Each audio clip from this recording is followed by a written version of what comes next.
It is a very basic principle in Hasidic Judaism that every idea that is in the Torah is a living lesson to us, to each and every one of us. Everything that's in the Torah is also in us.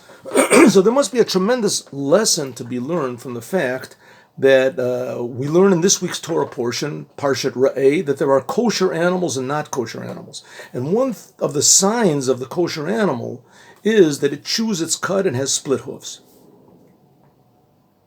So this somehow or other must tell us what is a kosher person. How do we make ourselves kosher? By having split hooves and chewing our cud. So it says one of the ideas behind this is that the hoof is what separates the leg from the ground. If it's totally closed, then there's really no connection between the person and the ground. There's just this. So it has to be split. Split means that the job of a Jew is to make the world holy, to put holiness into the world, to think about God in everything that you do. Chewing your cud means that you have to chew it over, ruminate. Is my decision really right? I thought about God, but maybe I made a bad decision. They tell a story that there was once a young Jewish man, and he decided to go and become enlightened in India. He went to India, dropped all the little bit of Torah that he had learned when he was younger, and he went to India and he attached himself to some sort of a guru. The guru was a very talented person, very spiritual. But it happened that one time they were going up on some mountain in order to do some sort of a ritual, and the guru happened to see a wallet laying on the ground, and he picked it up and he put it in his pocket. And the man said, are you going to find the owner? And the guru said, no. Whatever God wants, that's what it will be. If God has put this in my hands, it's a sign that it belongs to me.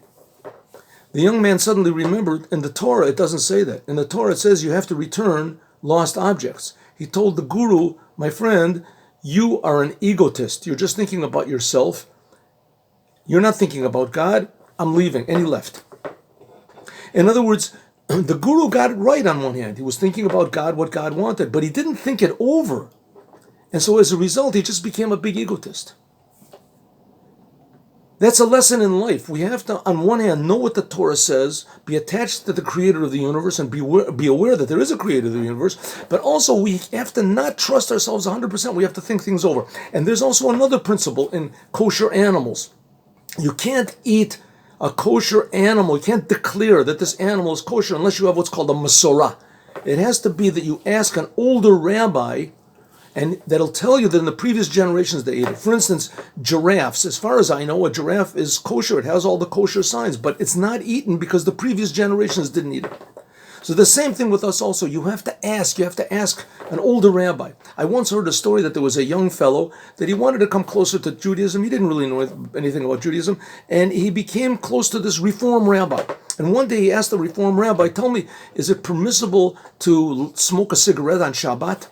And the rabbi said, no, it's forbidden. And then 5 minutes later, he lit a cigarette. The rabbi, he lit a cigarette and smoked it. He said, but Rabbi, you just told me it was, I just asked you, you told me it was forbidden. He said, it is. He says, why are you doing it? He says, because I didn't ask. You asked. We have to also ask. It's not enough to just have a split hoof and want to do the right thing, connect the heavens with the earth, and also to think about it also, but we have to ask someone that's older. That eventually that older person is going to be the Moshiach. He's going to come and teach everyone what is right and what is wrong.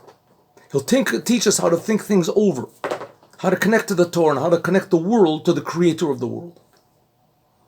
That's why we so desperately need Moshiach now.